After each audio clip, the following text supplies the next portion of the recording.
శ్రీ గురుభ్యో నమ. వ్యాస పౌర్ణమి, దానినే గురు పౌర్ణమి అని పిలుస్తారు. వ్యాసుడు అంటే యథార్థానికి ఒక పదవి. వ్యాసుడిగా వచ్చి ఆ పదవిలో కూర్చునే వ్యక్తి సాక్షాత్ నారాయణుడే. అందుకే వ్యాసో నారాయణ స్వయం అంటారు. వ్యాస పదవిలోకి వచ్చి కూర్చునేటటువంటి నారాయణుడు ప్రతి యుగంలో ఆయా వ్యక్తుల యొక్క ఆయుర్దాయాన్ని దృష్టిలో పెట్టుకొని వేద విభాగం చేస్తూ ఉంటాడు. కలియుగంలో ఎంతో గొప్పగా జీవిస్తే 100 సంవత్సరములు ఆయుర్దాయం. ఆ 100 సంవత్సరములలో కూడా జ్ఞాపక శక్తి ఉండేది, శరీర పటుత్వం ఉండేది తక్కువ. అందుకే మనిషి ఆయుర్దాయాన్ని దృష్టిలో పెట్టుకుని ధర్మానికి ప్రమాణమైనటువంటి వేదం చదువుకోవడానికి వీలుగా వేదాన్ని 4గా విభాగం చేసిన వాడు వ్యాసుడు. అనంతమైన వేదరాశిని ఋగ్వేదము, యజుర్వేదము, సామవేదము, అథర్వవేదము అని 4గా విభాగం చేసి పరంపరాగతంగా వేదం ప్రచారం పొందడం కోసమని ఋగ్వేదాన్ని పైలునికి ఇచ్చాడు, యజుర్వేదాన్ని వైశంపాయనుడికి ఇచ్చాడు, సామవేదాన్ని జైమినికి ఇచ్చాడు, అథర్వవేదాన్ని సుమంతునికి ఇచ్చాడు. 18 పురాణములు రచన చేశాడు. వేదం అందరూ చదువుకోగలుగుతారు, చదువుకోలేకపోతారు. పౌరాణిక వాంగ్మయం అయితే ధర్మాన్ని అనుష్ఠించిన వాళ్ళు ఎంత ఉత్తమగతులు పొందారో భూతత్వంలో పెట్టి కథల రూపంలో చూపిస్తుంది. కాబట్టి అవగతం చేసుకోవడం తేలికవుతుందన్న ఉద్దేశ్యంతో 18 పురాణములను వ్యాస భగవానుడే ఇచ్చాడు.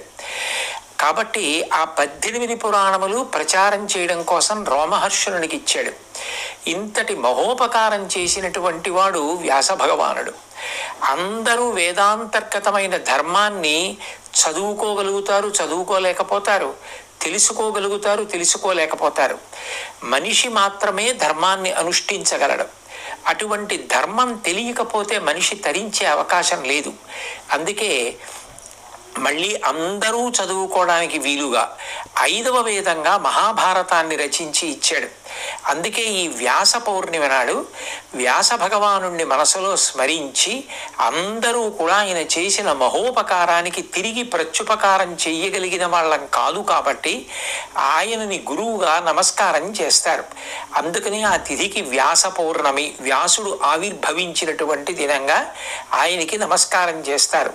నమోస్తుతే వ్యాస విశాల బుద్ధి పుల్లారవిందాయత పత్రనేత్ర ఏనత్వయా భరతతైల పూర్ణ ప్రజ్వాలితో జ్ఞానమయ ప్రదీప. సర్వసాధారణంగా ఈ శ్లోకాన్ని చెప్తూ ఉంటారు.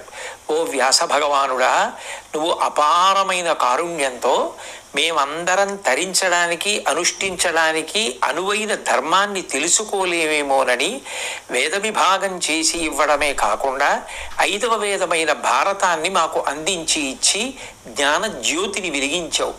అటువంటి నీకు మేమందరం కూడా నమస్కరించుతున్నాము అని చెప్తారు. సనాతన ధర్మంలో గురువుకి ఎనలేని ప్రాధాన్యత. గురువు అంటే నేను గురువు అని ప్రకటించడం కుదరదు. ఎవరికి ఎవరి యందు గురి ఉన్నదో ఆ గురి ఎవరి పట్ల బాగా సువ్యవస్థితమైనదో వారిని గురువు అని పిలుస్తారు. గురువు అంటే యథార్థానికి బరువు అని గుర్తు.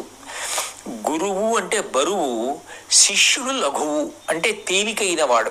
మా గురువు గారి కన్నా సర్వజ్ఞుడు, మా గురువు గారి కన్నా విషయం తెలుసున్నవారు, అంత బాగా చెప్పగలిగిన వారు, మమ్మల్ని భగవంతుడి వైపు నడిపించగలిగిన వారు, ఉద్ధరించగలిగిన వారు వేరొకరు ఉండరు. అందుకని సృష్టికర్త అయిన బ్రహ్మ, స్థితికర్త అయిన విష్ణువు, ప్రళయకర్త అయిన శివుడు ఒక్క రూపంతో ప్రకాశిస్తే అదే పరబ్రహ్మం. అటువంటి పరబ్రహ్మమే ఈ మాంసచిక్షువుతో చూడడానికి వీలుగా పరబ్రహ్మస్వరూపం కరచరణాదులతో నడయాడి నా ముందు గురువుగా ఉంది.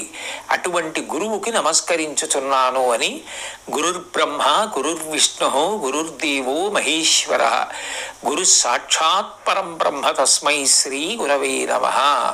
బ్రహ్మగారు సృష్టి చేస్తారు. గురువుగారు మనలో ఉన్న అజ్ఞానాన్ని తొలగించి మన యందు జ్ఞానజ్యోతిని వెలిగించి మనుష్య జన్మ సార్థక్యం పొందేటట్టుగా భగవంతుని యందు ఆభిముఖ్యాన్ని కల్పిస్తాడు. అందుకని భక్తి విషయంలో సృష్టికర్త.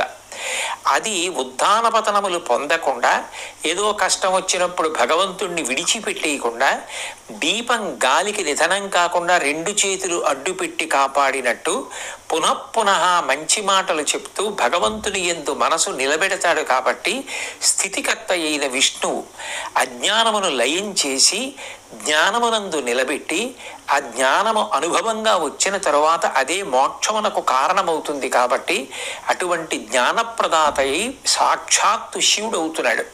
అటువంటి గురువు బ్రహ్మ, విష్ణువు, శివుడు మూడు మూర్తుల సమాహార స్వరూపమైన పరబ్రహ్మము. ఆ పరబ్రహ్మమును మాంసచక్షువు చేత చూడలేం, కానీ గురువుగారు కరచరణాదులతో కదిలి వెడుతూ కనపడతారు. నిజానికి ఆయన ఒక శరీరంతో ఉన్నట్టు కనపడతారు, కానీ జ్ఞానానల ప్రభావేన తస్మై శ్రీ గురవై నమః జ్ఞానమనేటటువంటి అగ్నిహోత్రము చేత రవులుతూ ఉంటాడు. ఆయన మనందరిలాగే ఉంటాడు, కానీ నోరు విప్పారు అపూర్వమైనటువంటి వాగ్ధార ద్వారా తన శిష్యులందరినీ కూడా ఉద్ధరిస్తూ ఉంటారు. నిజానికి ఆయనకి మాట్లాడవలసిన అవసరం లేదు, తనలో తాను రమించగలడు, కానీ శిష్యుల యొక్క హితము కొరకు ఉపదేశం చేస్తూ ఉంటారు. అటువంటి గురువులనందరినీ కూడా ఈ వ్యాస పౌర్ణమి నాడు సాక్షాత్ వ్యాస భగవానుడిగా చూసి నమస్కరిస్తారు. మనకి ఈ సంప్రదాయం నేర్పింది కూడా భగవంతుడే. సనాతన ధర్మంలో విచిత్రం ఏమిటంటే గురువు లేకుండా అసలు పరమేశ్వరుడు తెలిసే అవకాశం లేదు. అందుకే భగవంతుడే మొదట గురువుగా వచ్చాడు. పరమశివుడు చూడండి దక్షిణామూర్తిగా వచ్చాడు. మౌనవ్యాఖ్యా ప్రకటిత పరబ్రహ్మతత్వం యువానం వర్షిష్టాంతే వసదృషిగణై ఆవృతం బ్రహ్మనిష్టై అని చుట్టూ శిష్యులు కూర్చునుంటే ఆయన మౌనవ్యాఖ్య చిన్ముద్ర పట్టి ఆ వటవృక్షం కింద కూర్చుని శిష్యుల్ని ఉద్ధరించాడు. అలాగే కృష్ణ పరమాత్మ కృష్ణం వందే జగద్గురుం. రాముడు వైదేహీ సహితం సురద్రుమతలే హైమే మహామండపే మధ్యే పుష్పకమాసనే మణిమయే వీరాసనే సుస్థితం అగ్రే వాచయతి ప్రభంజన సుతే తత్వం మునిభ్య పరం వ్యాఖ్యాంతం భరతాదిభి పరివృతం రామం భజే శ్యామలం. వీరాసనంలో కూర్చుని తత్వముద్ర పట్టి తనని ఆశ్రయించిన వాళ్ళకి జ్ఞానబోధ చేస్తూ ఉంటాడు. రాముడు గురువు, అమ్మవారు సాక్షాత్ గురుమండల రూపిణి, అమ్మవారు గురుస్వరూపం. విశేషం ఏమిటంటే మొట్టమొదట లోకంలో గురువుగా వచ్చినవాడు భగవంతుడే. అంత గొప్ప గురువుని ఎలా ఆశ్రయించి ఆయనని సేవించి తరించాలో నేర్పడానికి మళ్ళీ శిష్యుడిగా వచ్చినవాడు భగవంతుడే. పరమశివుడే ఆదర్శవంతమైన శిష్యుడిగా వచ్చాడు. సుబ్రహ్మణ్యేశ్వర స్వామి వారి దగ్గరికి వెళ్ళి ప్రణవానికి ఉపదేశం పొందవలసి వస్తే కొడుకైనా కూడా గురువుగా కూర్చున్నాడు కాబట్టి ఎత్తు మీద కూర్చోబెట్టి తాను కింద కూర్చుని ప్రణవోపదేశం పొందాడు. పుత్రాది చేత్ పరాజయం, అంత గొప్పగా ప్రణవార్థాన్ని సుబ్రహ్మణ్యుడు చెప్తే నాకన్నా బాగా చెప్పావురా, కొడుకు చేతిలో ఓడిపోవడం నాకు గొప్ప సత్కారం అన్నాడు. అమ్మవారు పరమశివుడి దగ్గరికి వెళ్ళి శిష్యురాలిగా అంత వినయ విధేయతలతో కూర్చుని ఆయన దగ్గర నేర్చుకుంటుంది. కృష్ణ పరమాత్మ సాందీపని మహర్షి దగ్గరికి వెళ్ళి ఆశ్రమంలో గురువుగారిని సేవించి విద్య నేర్చుకున్నాడు. నేర్చుకోవడమే కాదు, భాగవతంలో కుచేలుడితో సాందీపని మహర్షి గురించి మాట్లాడుతూ తివిరి అజ్ఞాన తిమిర ప్రదీపమగుచు అవ్యయంబగు బ్రహ్మంబుననుభవించు భరిత సత్వుండు సత్కర్మ నిరతుడతుల భూసర శ్రేష్ఠుడలగుండు బుధనుతుండు అంటాడు. ఓ కుచేల, మన గురువుగారు ఎంత గొప్పవారో, ఎప్పుడు బ్రహ్మమును అనుభవిస్తూ ఉంటారు. అంతటి మహానుభావుడు మనకి గురువు అవ్వడం ఎంత అదృష్టం. దీపం ఉన్న చోట చీకటి ఉండనట్టే మన గురువుగారు ఉన్న చోట అజ్ఞానం ఉండదంటాడు. కృష్ణుడు తనంత తానుగా జగద్గురువైన సాందీపని మహర్షిని సేవించి ఆదర్శవంతమైన శిష్యుడయ్యాడు. రాముడు గురుస్వరూపమైన వశిష్ఠ విశ్వామిత్రాది మహర్షులను సేవించాడు. విశ్వామిత్రుడి దగ్గరికి వెళ్ళి అంటాడు, ఆజ్ఞాపకి యథేష్టం వై శాసనం కరవామకిం అంటాడు రామాయణంలో. ఓ విశ్వామిత్ర మహర్షి, మీరు గురువులు, మీరు ఇది చేసి పెడతావా రామా అని అడగవద్దు. రామా ఇది చెయ్యరా అని శాసించండి. మిగిలిన వారు ఎవరు చెప్పినా సలహా, గురువుగారు చెప్తే శాసనం. ఇక మన బుద్ధి అక్కర్లేదు. గురుబుద్ధిర్విశేషత. రాముడు గురువుల్ని అట్లా సేవించి చూపించాడు. అంటే భగవంతుడంతటి వాడు కూడా గురువు లేకపోతే జీవితంలో జ్ఞానం కలగదు. త్యాగరాజస్వామి అంటారు, గురులేక ఎటువంటి గుణికి ఆ జ్ఞానము పొందగలేడు అని. ఆ గురువు గారు లేకుండా ఎన్ని గుణములు ఉన్న వ్యక్తి అయినప్పటికీ కూడా జ్ఞానాన్ని పొందలేడు. గురువు గారు అన్న పేరు ఎత్తేటప్పటికీ శిష్యులు నేల మీద పడి నమస్కరిస్తారు. గురువు అంటే లౌకికమైన విషయాలు వాటి మీద కన్నా ఎప్పుడు శిష్యుల్ని ఎలా ఉద్ధరించాలి, ఎలా మంచి మాటలు చెప్పాలి, ఇన్ని మంచి మాటలు చెప్పి వాళ్ళని సన్మార్గం వైపు ప్రవర్తింపతెయ్యాలన్న ఆర్తిని పొంది ఉండడం, మనసులో దేని యందు అనురక్తి లేకుండా నిత్యతృప్తుడై ఎప్పుడు భగవంతుని యందు రమించగలిగినటువంటి గుణం కలిగి ఉండడం. యోగరతోవా భోగరతోవా సంగరతోవా సంగవిహీన యస్యద్ బ్రహ్మణి రమతే చిత్తం నందతి నందతి నందత్యైవ అంటారు. నిజానికి యావత్ ప్రపంచంలో భారతదేశానికి ఇంత గౌరవం దేని వలన వచ్చింది అంటే గురువులను గౌరవించడం, గురువుల పట్ల అంత మర్యాద చూపించడం ఈ దేశం యొక్క గొప్పతనం. గురువుల గొప్పతనం ఎప్పుడూ మంచి మాటలు మాట్లాడుతూ ఉండడం, ఎప్పుడూ శిష్యుల యొక్క హితం కోసం ప్రయత్నిస్తూ ఉండడం తప్ప ఏ విధమైనటువంటి స్వార్థం లేకుండా, ఏ కోరిక లేకుండా, దీపం తాను కాలిపోతున్నా కూడా చుట్టూ 10 మందికి కాంతిని ఎట్లా ఇస్తుందో అలా నిజానికి ఎక్కువ మాట్లాడిన కారణం చేత తన ఆయుర్దాయం తరిగిపోతున్నా ఇంతకన్నా నా జీవితానికి ఏం కావాలి, నా శిష్యులకి నేను మంచి మాటలు చెప్పగలిగితే చాలని పరమ సంతోషంతో చెప్పగలిగినటువంటి వ్యక్తి ఎవరుంటాడో ఆయన సద్గురువు. ఆవు చూడండి, ఎక్కడెక్కడో పుట్టల మీదకెక్కి గడ్డి తింటుంది, ఎక్కడో ఎవరికీ అక్కర్లేకుండా ప్రవహించేటటువంటి ప్రవాహం దగ్గరికి వెళ్ళి నీరు తాగుతుంది, వచ్చి కూర్చుని నెవరవేస్తుంది, చక్కటి పాలు తయారు చేస్తుంది. తన దూడ వచ్చి పొదుగులో మూతి పెట్టి శిరవలను చప్పరించి గుద్దేటప్పటికీ పాలు విడిచిపెడుతుంది, ఇక వెనక్కి తీయడం చేత కాదు.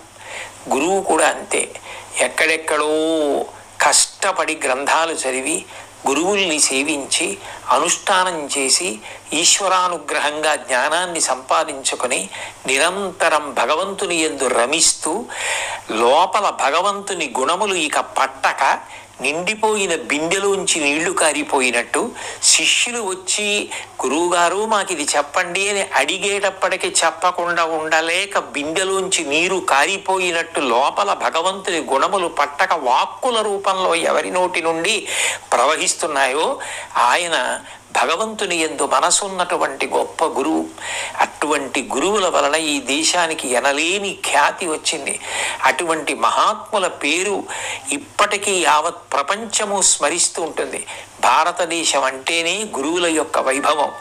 అందుకని మనకి ఎవరి యందు గురి ఉందో, ఎవరు మన జీవితాల్ని ఉద్ధరిస్తున్నారో, ఎవరు మంచి మాటలు చెప్పి మనని భగవంతుని వైపుకి నడిపిస్తున్నారో అటువంటి గురువులందరి యందు వ్యాస భగవానుణ్ణి చూసి నమస్కరించడం. ఇవాళ వ్యాసుడికి ప్రత్యేకంగా గురు మండపం వేసి ఆరాధన చేస్తారు. బియ్యంతో మంటపం వేసి నిమ్మకాయలలోకి గురువుల్ని ఆవాహన చేసి మంటపం వేసి నమస్కరిస్తారు. అందరూ కూడా గురుమంటపం దగ్గరికి వెళ్ళి ప్రదక్షిణం చేసి నమస్కారం చేస్తారు. అంత గొప్ప రోజు. సనాతన ధర్మానికి అంతటికీ కూడా ఆయువు పట్టు ఈ గురువుని సేవించడం అన్నది. అటువంటి గురువులను సేవించి నమస్కరించి మనందరం కూడా ఈ దేశంలో పుట్టినందుకు ఆ సంస్కృతి వారసత్వంతో చక్కగా గురువుల అనుగ్రహంతో జీవిత ప్రయోజనాన్ని నెరవేర్చుకుందాం. భగవంతుడు మనకి అట్లా గురువుల యొక్క పాదపద్మముల యందు నిరతిశయ భక్తిని కటాక్షించుగాక అని భగవంతుణ్ణి గురుమండలిని ప్రార్థన చేద్దాం.